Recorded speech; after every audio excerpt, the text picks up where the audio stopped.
성도 여러분 안녕하십니까? 네, 오늘 이렇게 귀한 또 시간에 이 장소에 오신 여러분을 주님 이름으로 환영합니다. 하나님께서 한 분 한 분을 다 축복 주시기를 바라겠습니다. 특별히 아름다운 찬양으로 하나님께 영광을 돌리신 두 분에게 하나님의 축복이 함께하길 바랍니다. 네, 좀 날씨가 좀 쌀쌀해졌죠? 네, 좋은 계절입니다. 오늘 또 이렇게 귀한 자리에 오신 여러분을 환영하면서 또 이번에 새로 이렇게 초청받아 오신 분이 계속 참석하고 있나요? 오늘도 오셨습니까? 손 한번 들어보세요. 네, 환영의 박수 한번 부탁합니다. 네, 감사합니다. 또 이렇게 그 온라인으로 지금 이게 방송되고 있는 거예요? 네, 제가 한 번도 인사 못 드리는데 이렇게 온라인으로 이 집회에 참석하는 여러분에게도 하나님의 크신 축복이 함께하기를 간절히 바랍니다. 옆에 분 바라보시면서 은혜 충만한 시간 되세요. 행복하세요. 이렇게 인사합시다.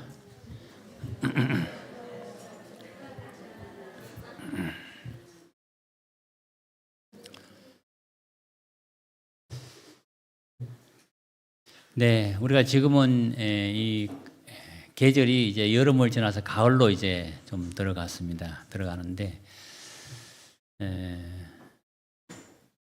요즘은 한국 계절이 이렇게 상당히 좀 사계절이 뚜렷하게 부드럽게 넘어가질 않고 여름에서 갑자기 조금 쌀쌀한 것으로 막바로 넘어가는 이런 식으로 봄과 가을이 조금 실종된 듯이 보입니다. 그러나 우리가 사람이 이렇게 막을 수 없는 것 하나가 뭔가 하면 계절이 흘러가는 겁니다. 가을이 오는 것 사람이 막을 수 없습니다. 불가항력적입니다. 그래서 사실은 사람이 대단한 것 같지만은 이 계절에 사람은 적응하고 살아야 되지 계절을 바꿀 수는 없습니다. 지금 우리가 사는 이 계절이 가을인데요. 이 가을이라는 그 계절을 우리가 맞이하고 있는데 또 더 나아가서 지금 우리가 사는 시기는 재림의 계절입니다. 가을과 같이 수많은 재림의 사건들이 우리 눈앞에 벌어지고 있습니다. 이제 이 가을이 지나면 또 겨울이 올 것입니다. 저는 1960년도에 우리 교회에 이렇게 태어나서 우리 교회 79인대 침례를 받고 이렇게 들어왔는데요. 그 들어온 이래로 재림을 쭉 기다리고 살아오면서 요즘같이 이렇게 재림의 징조가 많이 일어날 때는 없었던 것 같아요.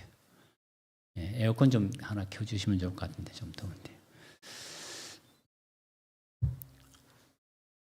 너무 많은 징조가 우리 눈앞에 일어나고 있기 때문에 우리가 무감각해 줄 수가 있습니다. 노아 홍수 때 보면 노아가 120년 동안 방주를 지었습니다. 그래서 물로 세상이 멸망합니다. 이렇게 노아가 계속 얘기를 해도 사람들이 믿지를 않습니다. 뭐 물로 멸망하긴 뭐가 멸망해. 그러면서 노아가 사람들에게 방주에 들어와야 구원을 받습니다. 근데 마지막 순간에 그 세상 멸망의 노아 홍수의 가장 큰 징조가 1000년계의 징조가 있었어요. 동물들이 짝을 지어서 이렇게 줄 지어서 방주에 들어오는 일이 벌어졌습니다. 그래서 정결한 짐승은 7쌍, 부정한 짐승은 정결한 짐승은 7쌍 맞죠? 7쌍, 부정한 짐승은 2쌍씩 이렇게 해서 쫙 방주에 들어오는 겁니다. 그건 정말 놀라운 일이었습니다. 사람들은 그걸 보면서도 방주에 들어오지를 않았어요. 우리가 사는 시대는 재림의 징조가 많이 우리 앞에 벌어지고 있는데 그 특징 가운데 하나가 기후가 변화가 되고 있다는 것입니다. 이 기후가 변화되는 것은 사람들이 지금 회복할 수가 없는 그런 징조입니다. 그래서 여러분 우리 재림을 위해 준비되기를 간절히 바랍니다. 제가 어느 날 이렇게 아침에 일어나니까 저희 그 집사람은요 꿈을 잘 꿉니다. 그래서 때때로 보면 영적인 꿈을 잘 꿔요. 꿈을 꾸는데 예수님이 재림하는 꿈을 꿨대요. 그래서 제가 물어서 어땠어? 그러니까 너무 멋있었다고. 그 천천만만의 천사들하고 막 재림하시는데 너무너무 아름답게 오시더라. 그래서 저는 그런 꿈 꾸려고 기도해도 안 꾸어집니다. 근데 재림할 때에 그 장면에서 막 엄청난 사람들이 재림하는 장면을 반갑게 맞이하는데 한쪽에서는 통곡하는 사람이 있는 거예요. 그럼 사람 말이 진짜 오네, 진짜 오네, 진짜 오네 이러면서 막 슬프게 통곡하는 그런 모습을 봤다는 것입니다. 여러분, 예수님의 재림 사건을 많은 사람들은 기다리지만 또 어떤 사람들은 믿지 않습니다. 오늘 저와 여러분은 예수님의 재림을 기다리는 사람이 되기를 간절히 바랍니다. 그래서 제가 그 이후로 저도 예수님께 기도했어요. 주님, 저도 이 재림하는 꿈 좀 꾸게 해주세요. 그래서 저는 안 꾸어져요. 근데 성경을 연구하다 보니까 좀 믿음이 약한 사람은 꿈으로 말하시고 믿음이 좋은 사람이 말씀을 통해서 말하더라고요. 그래서 제가 위로를 많이 받습니다.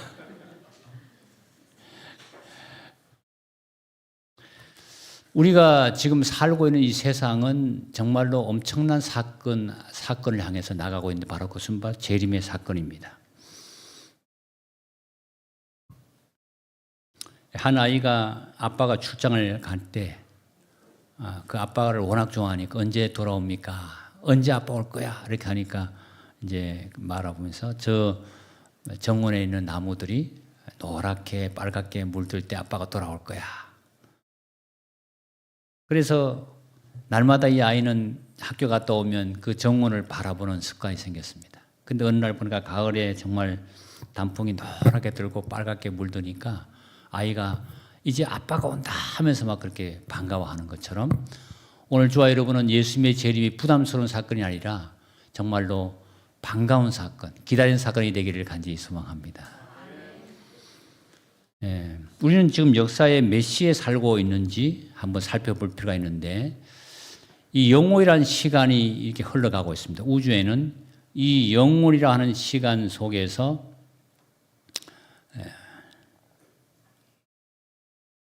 아담과 하와는 타락을 합니다. 그래서 범죄한 다음에 하나님께서 한 번 살 수 있는 기회를 주십니다. 그것이 일생입니다. 그래서 한 번밖에 못 삽니다. 그래서 한 번밖에 못 사는 인생의 목적은 무엇인가 하면 다시 영으로 돌아올 수 있는 그 기회를 하나님이 주신 거예요.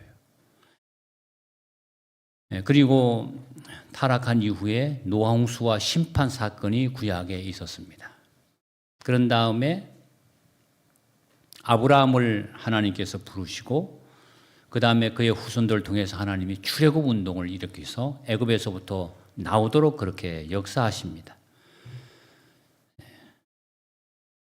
그리고 다윗과 솔로몬의 열왕들의 시대를 거치면서 마침내 그 후손들이 예루살렘 성을 다시 중건하고 에스라와 느헤미야 시대에 예루살렘 성을 중건하고 오시는 초림의 메시아를 기다리게 됐습니다. 그 초림의 약속대로 예수님께서 이 땅을 오셔서 십자가 못 박히심으로 인류는 이제 바닥을 치고 다시 돌아가게 됐습니다. 그래서 십자가 사건은 하나님을 떠난 인생들이 다시 터닝 포인트를 만들어서 하나님께 돌아가는 결정적인 사건이었습니다.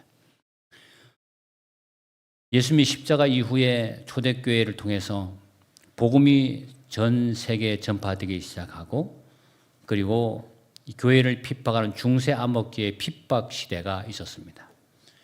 핍박 시대와 타협 시대 때 중세 암흑기가 오게 되고 그런 가운데 하나님께서는 종교 개혁을 통해서 마침내 하나님의 사업이 발전되도록 역사하셨습니다. 그리고 하나님께서 마지막 이제 이 역사를 끝내기 위해서 재림 운동을 통해서 새 천사의 기별을 전하는 교회를 이 땅에 세워주셨습니다. 그 교회가 바로 제7일 안식일 예수 재림교회입니다. 맞습니까? 그래서 저와 여러분은 이 마지막 시대에 굉장히 중요한 마지막 주자로 하나님이 불러주셨습니다. 그리고 우리는 지금 이 중요한 시점에서 바로 영혼으로 돌아가기 위한 바로 그 앞에 시대에 우리가 살아가고 있습니다. 어떻게 생각하면 우리가 이 우주 역사의 마지막 주자가 될 수가 있는 것입니다. 저는 요즘 흘러가는 시대의 흐름을 보면서 우리가 살고 있는 이 시대에 예수님의 재림이 오지 않을까 그렇게 생각됩니다. 제가 처음 교회에 나올 때 예수님의 재림이 가깝다고 막 이렇게 하면서 그때 저에게 이런 얘기를 했습니다. 이제 때가 다 되는데 공부할 필요가 없다고. 그래서 저에게 공부를 하면 안 된다 지금은. 그래서 어떻게 해야 됩니까? 그러니까 산으로 가재, 태백산으로. 그래서 제가 그때 정말로 그 말 듣고 태백산 들어갈 뻔했어요. 입산 운동이었습니다. 많은 사람들이 그때 막 산으로 들어가고 예수님 재림이 가깝다고 막 그런 일들이 벌어졌습니다. 그로부터 수십 년의 세월이 흘렀어요. 그래서 지금은 예수님의 재림의 징조가 너무 많이 우리 앞에 일어나고 있습니다. 이제 예수님께서 이 땅에 재림하셔서 우리를 다시 영원한 세상으로 데려가기 위해서 이 땅에 오시는 것입니다. 그래서 영혼에서 떨어져 나왔던 인류가 다시 영혼을 향해 돌아가는 이 엄청난 하나님의 그 운동 속에 여러분과 제가 꼭 동참하게 되기를 간절히 소망합니다. 로마서 13장 11절 12절에 있는 말씀 다 같이 한번 읽어보겠습니다. 시작. 너희가 이 시기를 알거니와 자다가 깰 때가 벌써 되었으니 이는 이제 우리의 구원이 처음 믿을 때보다 가까웠습니다.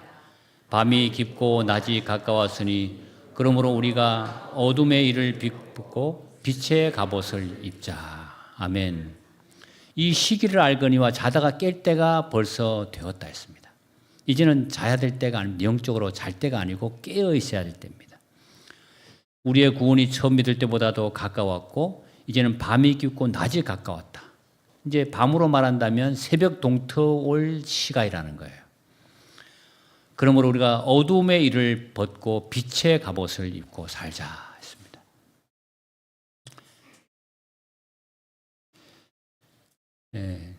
요즘은 세상 사람들이 지구 종말이 가깝다는 사실을 알고요. 지구 최후의 날 살아남는 자들이란 그런 단체들이 생겨나오고 그런 사람들이 생겨났습니다. 그래서 그들은 사막이라든지 미국이나 여러 곳에 사막이나 땅을 파고 지하 벙커를 만들어서 이 지구 종말이 오더라도 살아남을 수 있는 그런 대피소들을 만들기 시작했습니다. 그것은 유럽뿐만 아니라 미국 여러 곳에 그런 벙커들이 있습니다. 지구 종말 대피소에서 상위 0.1%의 초호화 지하 대피 시설인데 아주 부자들이 이 지하에다가 수영장과 영화관까지 갖춰놓은 그런 벙커를 만드는 것입니다. 핵전쟁과 전염병이라든지 운석 충돌이나 지구가 내일 당장 멸망해도 끄떡없을 초호화 지하 대피 시설이 인기를 끌고 있습니다. 깊이 53m를 파고 들어가고 14층 높이의 이 지하 콘도는 대략 50억 원입니다. 접수 신청 한 달 만에 다 매진이 됐다 그렇게 합니다. 여러분 이런 거 하나 가지고 있습니까? 부자들은 벌써 막 이렇게 준비를 하고 있어요. 이제 지구 종말이 가깝다고. 여기 영상을 한번 보겠는데요. 영상에 보면 다양한 그런 벙커들을 만들고 사람들이 지구 종말을 준비를 하고 있습니다. 음향이 나오도록 한번 해보세요. 차량을 샅샅이 살펴본 후 통과시켜줬습니다. 이곳 또한 겉으로 보기엔 작은 언덕일 뿐 하지만 12가구 120명까지 수용 가능한 거대 지하시설입니다. 육중한 문으로 가로막힌 입구. One of the beauties of this facility is it was built to withstand a nuclear blast. 대피소는 지하 15층으로 이루어져 있습니다. 7개 층의 거주지 공간을 포함해 층마다 오락시설, 의료시설, 저장시설 등 기능적으로 나눠져 있습니다. 핵심 시설은 중앙통제실. 모니터를 통해 내외부를 24시간 감시할 수 있습니다.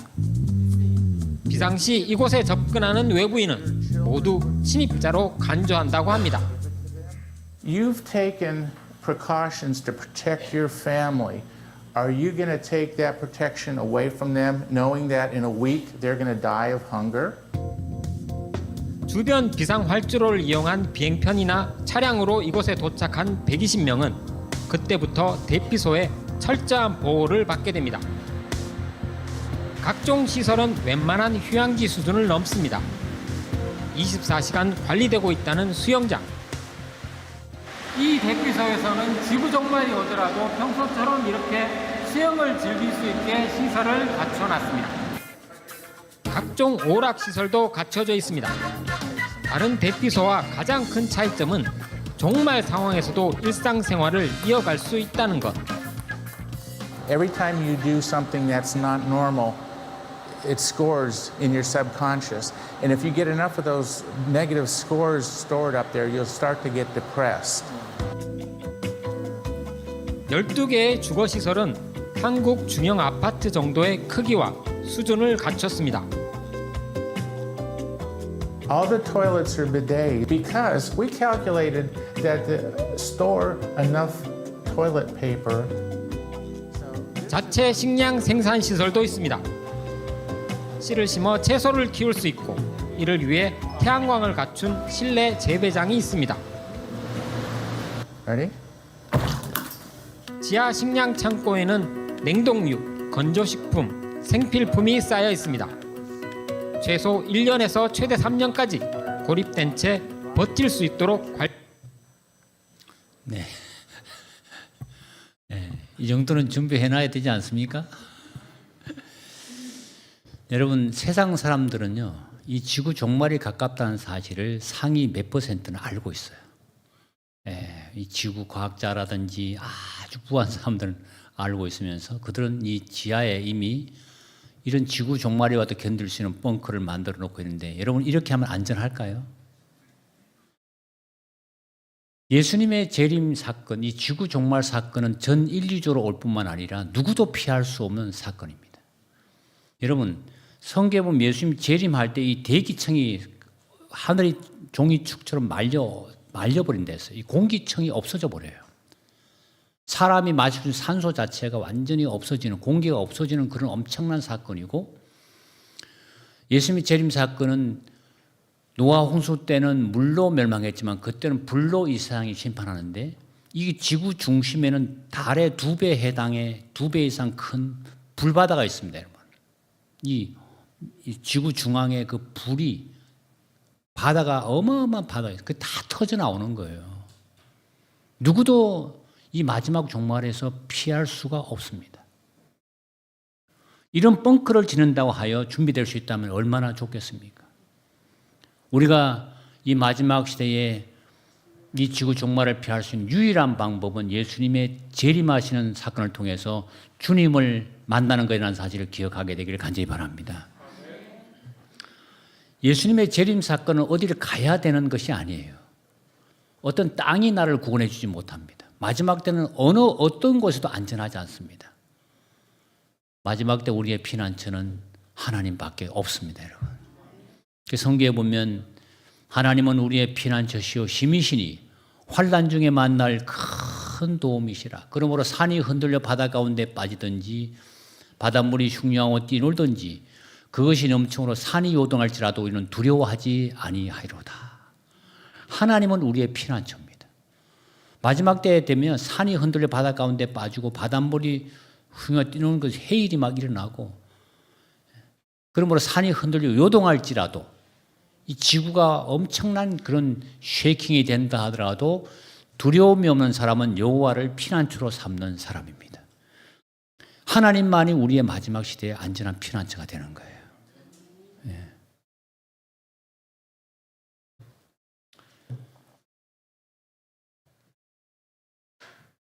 여기에 디도서 2장 12절에 보면 이 예수님의 재림 사건은 복스러운 소망이라 했습니다. 복스러운 소망과 우리의 크신 하나님 구주 예수 그리스도의 영광이 나타나심을 기다리게 하셨다.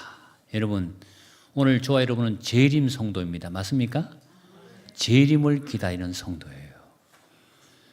구약 시대의 백성들은 초림을 기다리는 백성들이었습니다. 그런데 정작 초림 사건을 기다리던 백성들이 초림하신 예수님이 왔을 때는 아무도 그분을 환영하지 못했습니다. 영적으로 자고 있었다는 거예요. 다니엘서에 보면 70일의 그 역사를 연구해보면 예수님의 초림하시는 그 연대기까지 알 수 있도록 그렇게 자세하게 됐지만은 사단이 다 잠재웠듯이 마지막 때가 되면 재림을 기다리는 사람들 그렇게 된다 했습니다. 노아의 때와 같이 그럴 것이다. 인자가 임할 때 노아의 때와 같을 것이다.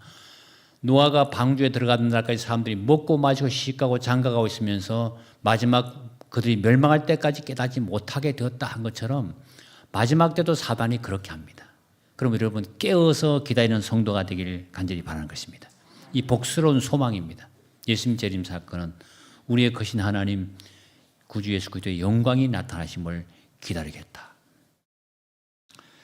필리핀의 그 메가다 장군이 이 일본의 침공으로 마침내 호리키도를 포기하고 후퇴합니다. 그때에 그는 1942년 3월 메가드는 말하기를 나는 돌아올 것입니다. 이렇게 I shall return 이런 약속을 하고 그가 물러납니다. 그리고 그로부터 시작하여 1944년 10월 20일 메가드 장군은 필리핀 레이테 섬의 상륙에 돌아오겠다는 약속을 이행해서 제가 돌아왔습니다. 이렇게 했어요. I have returned. 그렇게 했어요. 그래서 메가드 장군이 일본 군들이 필리핀을 점령하고 있을 때 너무 강력하게 저항을 받고 물러난 다음에 다시 제가 오겠습니다. 약속한 그 약속을 지켰던 것처럼 예수님께서 이 땅에 다시 오시는 재림 사건을 분명히 지키심을 믿으시기를 바라는 것입니다. 예수님의 재림 사건의 재림의 목적은 무엇인가 하면 구원의 완성입니다. 이사야 25장 9절에 보면 그날에 말하기를 이는 우리의 하나님이시라 우리가 그를 기다렸으니 그가 우리를 구원하시리로다. 이는 여호와시라 우리가 그를 기다렸으니 우리는 그의 구원을 기뻐하며 즐거워하리로다. 예수님이 십자가에서 이루신 그 구원을 완성하기 위해서 그분은 재림하십니다.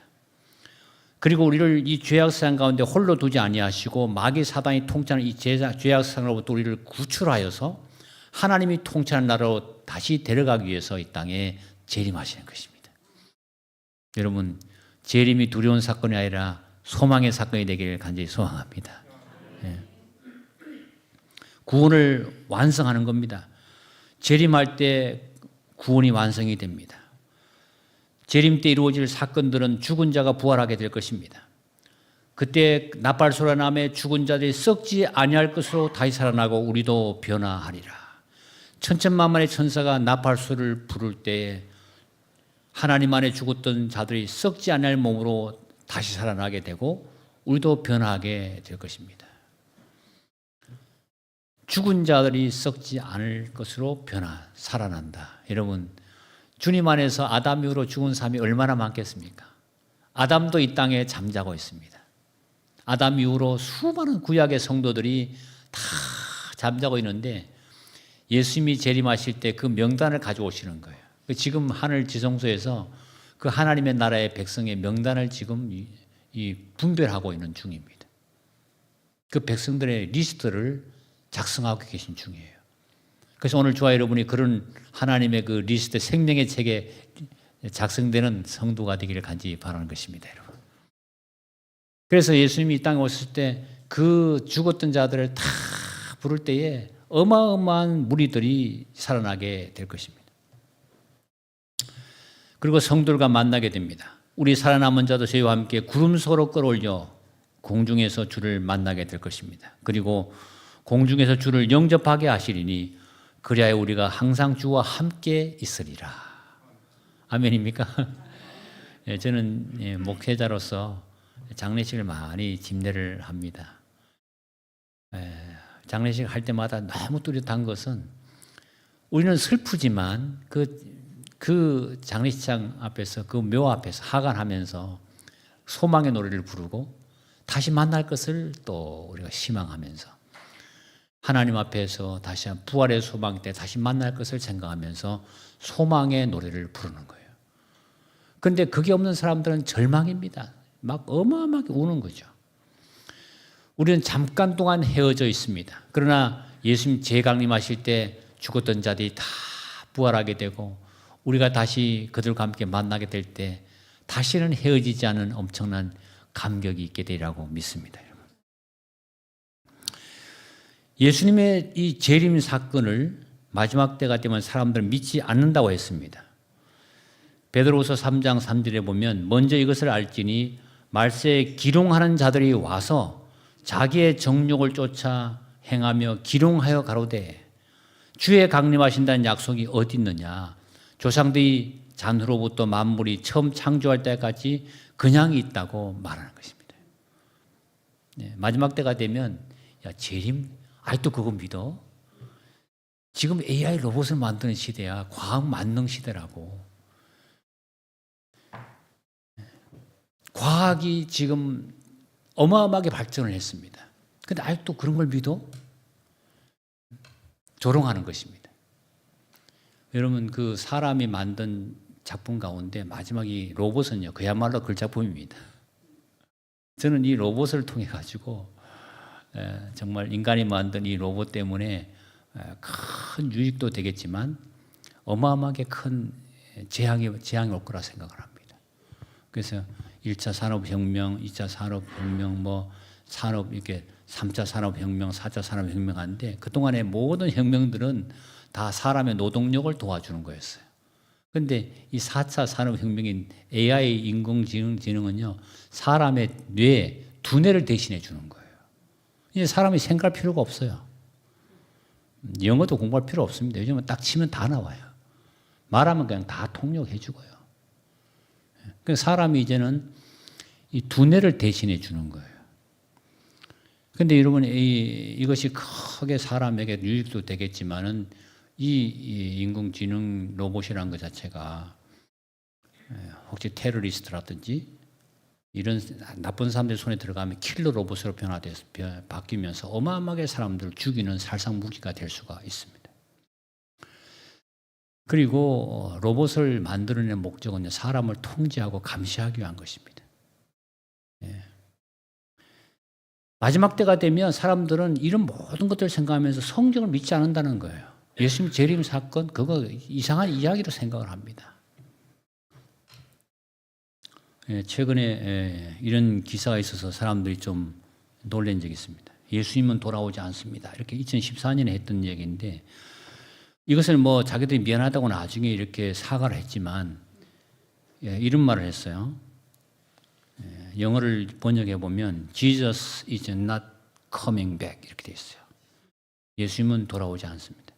지금의 상황을 보아서는 예수 재림이 있을 것 같지 않는다. 너무 오랜 시간이 지나갔고 2000년 전 제 아들에게 곧 돌아온다고 했지만 지금까지 아무런 기미가 없다. 아마 제 아들에게 이 말을 했을 당시 예수는 포도주를 마시고 있었을 것이다. 자신이 술에 취해서 지키지 못할 말을 한 것이다. 우리도 술에 취할 때 지키지 못할 말을 하는 경우도 있다. 예수도 다르지 않았다. 예수님이 술 한잔 먹고 하시는 얘기를 하는 거예요. 여러분 이 종교 지도자들이 이런 말을 할 정도니 지금 사람들이 예수님 재림을 믿지 않은 시대에 살아가고 있습니다. 그러나 오늘 저와 여러분이 예수님의 재림을 믿는 이 재림교회 안에 있다는 것 때문에 감사하게 되기를 간절히 바라는 것입니다. 예수님은 분명히 오시는 거예요. 예수님은 분명히 오십니다. 이것은 너무나 확실한 겁니다. 어느 누가 아무리 그것을 부인하고 망달지라도 예수님의 재림 사건은 너무나 확실하고 그것은 분명한 사건입니다. 아마 이것은 뉴스에 나갈 수도 있습니다. 예수님 재림 사건을 보고 뉴스 하는 사람들이 막 찍어서 올릴 수도 있어요. 예수님의 재림은 온 우주, 온 세상 사람이 다 보도록 오시는 겁니다. 그럴 때에 땅을 치고 통과하는 사람이 있지만은 예수님의 재림을 기다리는 사람들에게는 말할 수 없는 큰 감격이 될 것입니다. 예수님이 더디 오시는 이유가 뭘까? 예수님께서는 왜 이렇게 좀 빨리 오시지 않을까? 그 이유는 이렇게 기록됐습니다. 우리를 대하사 오래 참으시고 한 사람도 멸망치 않고 모두가 회개에 이르게 하기 위해서이다. 자비로우신 우리 구주의 고귀하신 오래 참으심이야. 그랬어요. 여러분 얼마나 빨리 오고 싶게 했습니까? 예수님이 하루가 천년 같고 천년이 하루 같은 이 속에서 그러나 우리가 아무도 멸망하지 않고 다 회개하고 구원받도록 주님은 시간을 좀 지체하고 계신 것입니다. 그러나 주님은 분명히 오십니다. 요한계시록 22장 20절 다 같이 읽어봅시다. 시작. 이것들을 전가하신 이가 가라사대 때 내가 진실로 속히 오리라 하시거늘 아멘 주 예수여 오시옵소서. 아멘. 예. 내가 진실로 속히 오리라 했습니다. 2000년의 세월이 흘러갔지만 이것은 아주 영원의 기간, 영원의 시간에 비하면 아주 찰나의 시간입니다. 만약 예수님의 재림이 없다면 어떤 일이 벌어질까요? 만약 재림이 없다면 이게 빨간 테두리 안에 뭐라 대답하면 좋겠습니까? 인류는 멸망하게 되어 있습니다. 예수님의 재림이 없다면 인류는 멸망합니다. 이게 92년도하고 2000년도에 이렇게 그 얼음이 이렇게 그린란드 얼음 녹는 거 보면 아주 빠르게 이렇게 녹고 있습니다. 점점 더 빠르게 이런 얼음들이 녹아내리고 있고 이것들은 많은 지구의 기후의 변화를 가져왔습니다. 그래서 지구 온도가 174년 만에 최고 이렇게 더 더워지는 한반도 이렇게 했어요. 여러분 올해 더웠습니까? 엄청 더웠어요. 정말 몇 개월 동안 그냥 계속 근데 여러분 이 더워지는 이것이 성경에 보면 더 더워진다 했어요. 내년엔 더 더울 겁니다. 그래서 계시록의 그 7가지 재앙에 보면 해가 뜨거워져서 사람들이 태양에 타서 죽는 얘기가 나와요.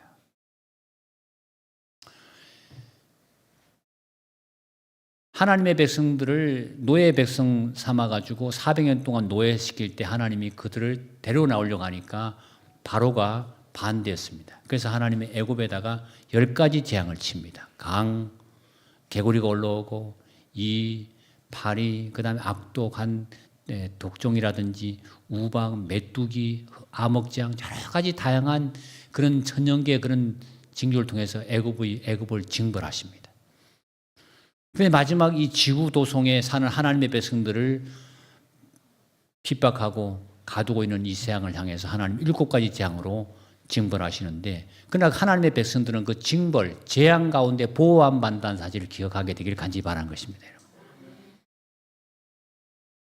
그래서 우리는 마지막 시대에 내리는 이 재앙으로부터 하나님이 보호해 줄 수 있는 하나님의 특별한 백성으로 살게 되기를 바라는 것입니다. 그 성경에 보면 엘리야가 아합 숭배로 깊이 물든 그 가운데서 3년 반 동안 비가 오지 않고 가물어서 양식이 없고 물이 없을 때 하나님은 까마귀를 통해서 엘리야를 공급해 주시고 아침과 저녁에 까마귀 와서 먹을 것을 계속해서 공급해 주신 그 전능하신 하나님이 오늘날 살아계심을 믿으십니까? 애굽에서부터 이스라엘 백성이 나와서 사막을 걸어갈 때 정말 여러분 사막이라는 게 끝도 없습니다. 끝도 없습니다. 제가 이번에 한번 그 성지순례 가가지고 이스라엘 백성이 걸었던 그 광야의 여행길을 걸어봤는데요. 정말 요단강 동쪽입니다. 이렇게 사해 동쪽 방향으로 모압과 암몬 자손이 있는 그 땅을 통과해 가는데 끝없는 사막입니다. 얼마나 더운지 모릅니다. 그 가도 끝이 없는 그 모래벌판을 200만 명, 300만 명의 사람들이 걸어갈 때 하나님은 낮에는 구름을 쳐서 시원하게 만들어주시고 밤이 되면 그것이 불로 바뀌어서 따뜻하도록 그렇게 텐트를 쳤어요. 빅 텐트. 몇백만 명을 씌울 수 있는 빅 텐트를 쳐서 낮과 밤 불기둥과 구름기둥이 떠나가지 않도록 보호하신 전능하신 하나님이 살아계심을 믿으시길 바랍니다. 여러분. 그들이 먹을 양식이 어디 있습니까? 사막에서 그들이 먹을 양식이 어디 있어요? 풀 한 폭이 자라지 않은 사막에서 하나님은 아침마다 만나를 내려서 백성들에게 만나를 통해서 계속해서 공급하시고 목이 마를 것 같으면 반석을 쪼개가지고 물을 계속 공급해서 40년 동안 하나님이 그들이 굶주려 죽지 않도록 역사하신 그 전능하신 하나님을 이 마지막 시대에 우리가 의지하고 살아야 되는 겁니다. 예. 이 마지막 세상은요, 재앙 속에 들어가고 있어요. 지금 많은 재난들이 일어나고 있습니다. 7가지 재앙, 10가지 재앙이 애굽에 내릴 때 하나님의 백성들은 개 하나도 혀를 움직이지 않도록 하나님이 보호하셨습니다. 이스라엘 백성이 살던 고센 땅에는 어떤 재앙도 내리지 않도록 하나님이 보호하셨던 것은 그들이 예수님을 믿고 하나님의 계명을 지키는 백성이었기 때문에 그렇습니다, 여러분. 이 마지막 시대에 우리가 하나님께 보호받는 백성이 되기를 하나님 원하신 겁니다. 이렇게 더워지고 있는 한반도 174년 만에 최고로 더웠다. 이제 더 더워집니다. 그래서 나사에서 이렇게 기후 변화를 측정을 한 것을 보면 이렇게 그 1888년부터 1880년대부터 쭉 이렇게 카운팅하는데 1930, 45년, 50년, 60년 쭉 변화되면서 파란색에서 점점 노란색에서 붉은색으로 지구 기후가 바뀌고 있어요. 이렇게. 지금은 거의 붉은색입니다. 그래서 그래프를 보게 되면 대략 이 1970년, 80년도까지는요, 온도가 그래도 보면 거의 변화가 없었어요, 이렇게. 그런데 80년도를 넘어서면서부터는 기후가 올라갑니다. 그래서 대략 60년도, 70년도, 80년. 제가 60년도에 태어났으니까 61년생이니까요. 60년, 70년, 80년 살면서 참 정말 살기 좋은 나라였어요. 대한민국이. 맞습니까, 여러분? 정말 검수강산에 사계의 변화가 뚜렷하고. 그런데 80년도 넘어서면서 90년, 2000년 넘어서면서 온도가 급격히 올라갑니다. 이 급격히 올라가는 이 온도를 지금 정지할 방법이 없고 대략 한 1도 이상 올라가는 것 같은데 이제는 더 올라갑니다. 이제. 이것은 우리에게 예수님의 재림 사건이 매우 가까움을 우리에게 보여주고 있습니다. 그 캐나다에 가게 되면 연어가 이렇게 올라오는데요. 연어가 엄청나게 올라옵니다. 그런데 기후변화 때문에 연어가 올라오지 않아요. 그러니까 이 회색곰이 먹을 게 없어요. 완전히 굶주린 가운데 이렇게. 그래서 캐나다 정부가 연어 500마리를 해안선에 분배했다. 이렇게 여러분 이런 회색곰 이런 것들은요, 우리 인간으로 말하면 최전방에 우리 인류를 지키는 보초병과 같아요. 그들이 살기 좋아야 우리가 살기 좋은 거예요. 근데 그들이 살기 어려우면 우리 인간의 생명에 위협을 받고 있는데 지금 이렇게 되고 있어요. 자, 그래서 우리는 이런 여러 가지 것을 보면서 예수님의 재림을 다시 한번 생각하면서 어떻게 그러면 재림을 준비할 것인가. 재림에 관해서 준비에 대해서 성경은 무려 마태복음 24장은 징조에 관해서, 25장은 재림의 준비에 대해서 2장에 걸쳐서 자세하게 설명을 해놨습니다, 여러분. 그래서 여러분께서 마태복음 24장과 25장 2장을 잘 보실 필요가 있어요. 어떻게 재림을 준비할까? 재림의 징조가 뭐지 할 때는 24장을 보시고, 어떻게 재림을 준비할까? 25장을 보시면 돼요. 예수님이 24장에 보면 세상 끝에 무슨 징조가 있습니까? 하고 물을 때에 예수님은 이런 말을 했습니다. 다 같이 읽어봅시다. 시작. 난리와 난리의 소문을 듣겠으나 너희는 삼가 두려워하지 말라. 민족이 민족을, 나라가 나라를 대적하여 일어나겠고 처치의 기근과 지진이 있으리니 이 모든 것이 재난의 시작이니라 했습니다. 여기도 누가복음에 똑같은 얘기했어요. 처치에 큰 지진, 기근과 온역이 있고 무서운 일이 일어나게 될 것이다. 특별히 예수님은 마지막 때가 되면 사람의 미혹을 받지 않도록 주의하라 이렇게 되어 있습니다. 마지막 때가 되면 사람들이 좀 두려워하기 때문에 거짓 선지자가 나타납니다. 특별히 여러분 신천지 이만희 씨 같은 경우도 자기가 예수래요. 자기는 죽지 않는다고 말합니다. 그리고 수많은 사람들이 그 이만희를 따라갑니다. 그래서 한번 이렇게 그들이 뭐 할 때 보면 막 몇만 명씩 입교식을 해요. 어마어마한 인재들이 그로 들어갑니다. 한국도 어마어마한 이런 일들이 벌어지고 있어요. 그 다음에 마지막 때가 되면 민족이 민족을 날아간다 할 대적이 일어난다. 그 다음에 기후, 곳곳에 기근과 지진이 있게 되고 이런 재난이 시작되고 불법의 성함으로 많은 사람의 사랑이 식어지게 되고 마지막 때가 여러분 불법이 요즘 성합니까? 그게 제가 보이스피싱이죠. 보이스피싱 정말 여러분 당하지 않도록 기도 많이 하시기 바랍니다. 너무너무 교묘하게 사람들을 속이니까 사람들이 이제는 서로 믿지 못하는 세상이 됐어요. 그러나 끝까지 견디는 자는 구원을 받는데 이 천국 복음이 온 세상에 전파되니 그제야 끝이 올 것이다. 마지막 때에 여러분 끝까지 견디는 자, 끝까지 그럴지라도 그리스도인의 삶을 살고 다른 사람들에게 선을 베푸는 그런 삶을 살게 되기를 간절히 바랍니다. 그리고 복음을 온 세상에 전해야 돼요. 저는 이문동교회를 통해서 역사가 우리 이문동교회 역사가 몇 년인가요? 예? 69년? 그럼 내년이 70년이네, 그죠? 예, 참 오랜 기간입니다. 70년이라는 것은 사람의 나이로 봐도 꽤 오랜 기간이에요. 이 이문동교회를 통해서 하나님께서 많은 영혼들을 그동안에 구원했다고 저는 믿습니다, 여러분.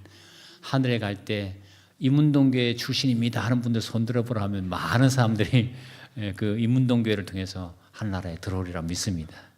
그래서 앞으로도 우리 열심히 복음을 전하는 교회가 되길 바랍니다.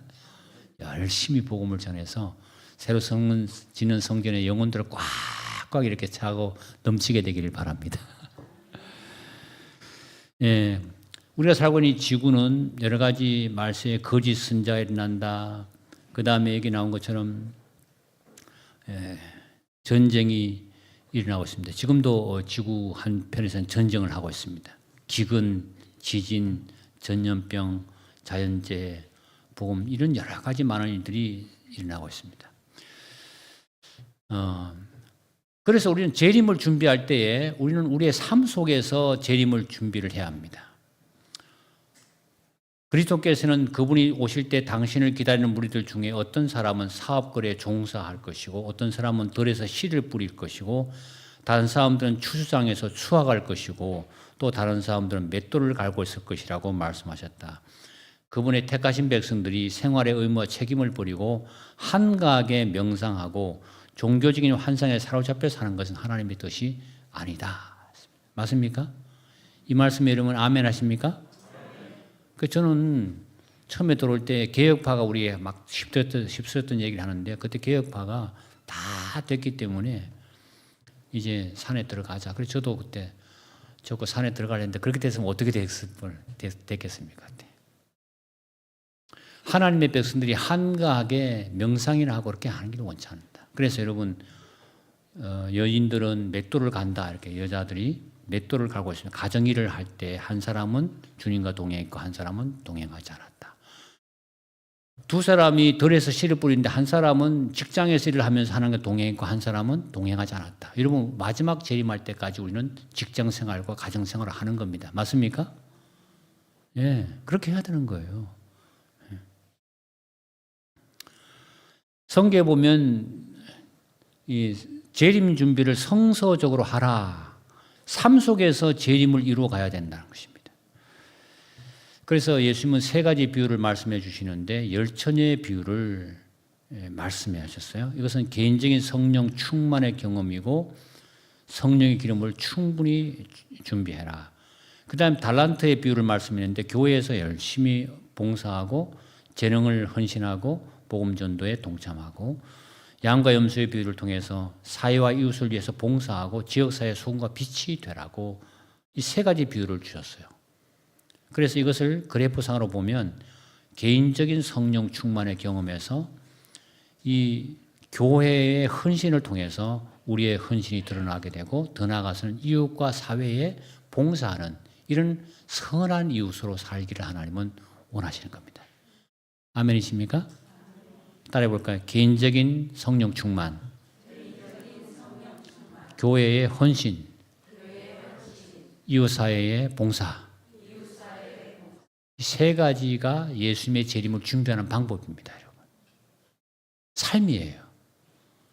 그래서 이 모든 것들은 결국은 개인적인 성령 충만은 교회 봉사로 이어져야 되고 이 교회 봉사는 이웃 지역 사회를 향해서 소금과 빛의 역할을 감당하고 양과 염소의 비유 가운데 양으로서 이 지역 사회에 선한 감화를 끼치는 우리 이문동 교회가 되기를 간절히 바랍니다. 성저 재림 준비를 성소주로 하도록 예수님이 이렇게 25장에는 재림 준비의 삶에 대해서 자세하게 세 가지 비유를 통해서 말씀해 놓으셨습니다. 그러므로 재림 준비에서 지역사회 봉사 빠지면 안 되게 돼 있어요.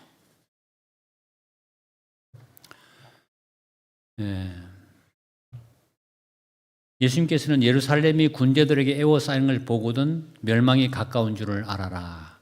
그때 성내에 있는 자들은 나가라 했습니다. 여러분 이 말씀했을 때에 제 아들은 이 말이 무슨 말인지는 몰랐어요. 그런데 그로부터 40년이 흘러갔을 때 이 사건이 벌어졌습니다.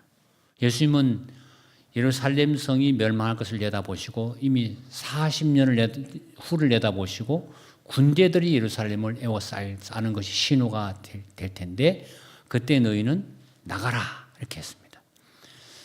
이때가 31년에 예언했는데 70년에 성취가 됐습니다. 예루살렘 성에 로마 군인들이 이렇게 포위를 했는데 갑자기 퇴각을 하는 것입니다. 여기 보면 로마 군은 세티우스의 지휘 아래 그 성을 포위했는데 아무런 이유 없이 로마의 대장은 군사를 철수시켰습니다. 구주의 경고를 순종하고자 하는 모든 사람들에게 이때가 절호의 기회였고 하나님께서는 그리스도인들이 도망하도록 사건들을 그렇게 조종을 하셨다 했어요. 그러면 왜 이렇게 로마 군인들이 예루살렘 성을 포위했다가 철수했을까? 역사를 연구해 보면 갑자기 로마에서 네로 황제가 자살을 했어요. 네로가 폭정을 하다가 68년 6월 9일 날 죽습니다.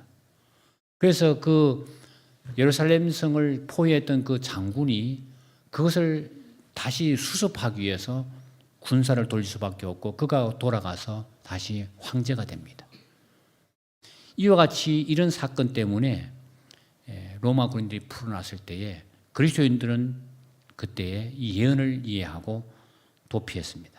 그래서 그리스도인들은 예루살렘의 멸망 때 한 사람도 죽임을 당하지 않았다 했어요.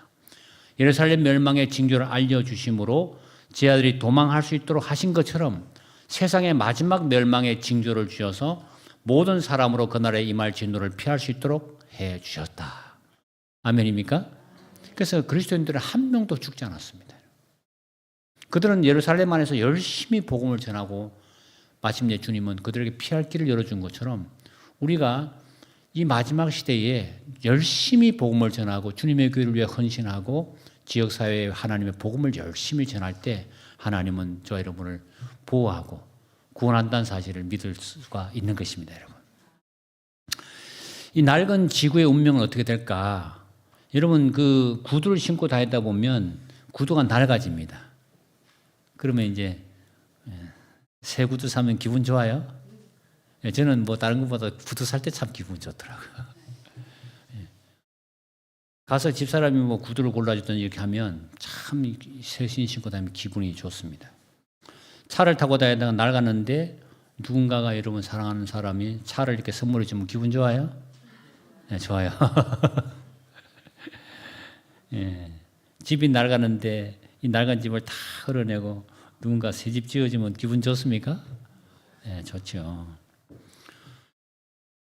예, 마을이 다 낙후되는데 그거 다 밀어내고 다시 새 아파트 지어주면 기분 좋아요? 좋은 거예요. 리모델링 사고 우리 이문동도 있으면 싹 밀어내고 그렇게 하고 있지 않습니까? 그죠? 이렇게 낡은 것들은 헐어내고 새 것을 다 짓습니다. 그것처럼 이 지구는 지금 낡았어요. 그래서 하나님은 어떤 계획을 가지고 있는가 하면 새로운 지구를 바꿀 계획을 가지고 있습니다. 이 지구 기후의 변화는 정말 말씀드린 것처럼 이제는 인간이 막을 수가 없습니다. 전쟁이 일어나고 있습니다. 지금 이스라엘과 레바논 그리고 이란과의 전쟁이 막 되고 있습니다. 러시아와 우크라이나 민족 전쟁, 나라 전쟁 이런 데이 계속 일어나고 있습니다. 마지막 때에 전염병이 창궐하고 온역이 이 온역은 보면 패스트 흑사병과 같이 우리가 코로나19를 겪었습니다. 어떤 사람이 표현하기를 지구를 이렇게 정말 폐기물 이렇게 너무 병이 들어서 이제 짊어지고 폐차장으로 가서 폐기하는 그런 모양이 나와 있는데 이 지구는 그렇게 돼가고 있어요. 그래서 이 지구에서 더 이상 인간이 살 수 없다는 결론을 내린 과학자들과 이 머리 똑똑한 사람들은요, 어떻게 하는가 하면 지구 바깥에 살 수 있는 곳을 찾아요. 그래서 위성을 탐사 로봇을 실은 위성을 쏴 보냅니다. 그 일에 앞장서고 있는 최근에 앞장선 사람이 일론 머스크입니다. 일론 머스크는 대단히 천재라 볼 수 있어요. 근데 그는 이렇게 말합니다. 인류 생존을 위해서 지구 밖으로 나가야 한다. 그러면서 그가 지금 바라보고 있는 것은 화성입니다. 그가 화성으로 사람들을 이주하고자 하는 프로젝트를 제안했는데 지속 가능한 문명을 위해 100만 명을 이주시키겠다. 2050년까지. 화성에 가야 할 이유는 인류의 멸종 문제이고 인류는 지금 두 가지 선택지를 가졌다. 하나는 영원히 지구에 머물러 그대로 멸종하는 것과 다른 하나는 우주 여러 행성에서 번성하며 다행성종이 되는 것이다. 이렇게 돼 있어요. 일론 머스크는 지구가 이제는 생명이 얼마 남지 않았다는 사실을 깨닫고 지구 바깥으로 가야 된다. 그래서 우리는 안 그렇게 되면 인류는 멸종한다. 이곳에 있는 동안에. 그래서 여러분 그 수성, 금성, 지구, 화성이 있는데요. 지구에서 가장 가까이 있는 화성 땅에다가 그가 생각을 하고 있는데 화성에다가 탐사 로봇을 쏴서 그게 다 조사를 해보는 거예요. 근데 그 화성이 어떻게 분석이 되는가 하면 산소가 없어요. 그게. 인간이 살 수 있는 가장 중요한 산소가 없고 화성의 표면은 95%가 이산화탄소이고 화성 표면의 최저 온도는 영하 140도, 최고 온도는 영상 30도씩 되어 있습니다. 여러분. 그런데 화성으로 날아가는데 무려 6개월 동안 타고 날아가야 되는 거예요. 여러분, 화성이란 땅 자체가 산소도 없고 물도 없는 거예요. 인간이 살 수 있는 아무것도 없는 것입니다. 여러분. 인간에게는 절망입니다. 여러분. 이와 같은 이 비상사태에 하나님은 어떻게 준비하시는가? 이 비상사태를 보고 하나님이 준비하신 것은 새하늘과 새 땅입니다. 여러분. 아멘입니까? 그래서 요한계시록 21장 1절에 있는 말씀 다 같이 읽어봅시다. 시작. 내가 새하늘과 새 땅을 보니 처음 하늘과 처음 땅이 없어졌고 바다도 다시 있지 않더라. 아멘. 새하늘과 새 땅을 하나님이 준비하시고 우리를 그리로 이사시키기 위해서 예수님이 재림하시는 그 영광스러운 자리에 하나님은 참여하기를 원하십니다. 그래서 여러분이 성경의 마지막 두 장, 이 21장과 22장은 새하늘과 새 땅을 자세히 묘사했기 때문에 집에 돌아가셔서 두 장을 꼭 읽어보시게 되기를 바랍니다. 거기 보니까 그 땅은 사망이 없어요. 죽음이 없습니다. 그 사람이 늙고 병들고 죽는 게 없고 애통하는 게 곡하는 게 없고 거기는 죄가 없는 것입니다. 생명수의 강이 흐르고 있습니다. 이제 저는 이 말씀을 좀 줄이면서 재림에 대한 마지막 우리의 자세에 대해서 마지막 좀 다시 한번 점검해 보겠습니다. 두려워하지 말라. 마지막 때에 난리와 난리 소문을 듣겠으나 너희는 삼가 두려워하지 말라. 이런 일이 있어야 돼 끝은 아니니라. 여러분 두려워하지 말게 되길 바랍니다. 예수님 재림은 생각을 자꾸 두려워하시면 안 되는 거예요. 염려하거나 놀라지 마라. 예수님께서 풍랑이는 바다 위를 걸어오시면서 제 아들에게 이렇게 말했습니다. 내니 두려워하지 말라. 만국이 요동하고 있고 사람들은 장차 지구에 임할 사건들로 인해 두려움에 떨고 있는데 그러나 하나님을 믿는 사람들은 폭풍 가운데서 내니 두려워하지 말라고 하시는 그분의 음성을 듣게 될 것이다. 내니 두려워하지 마라.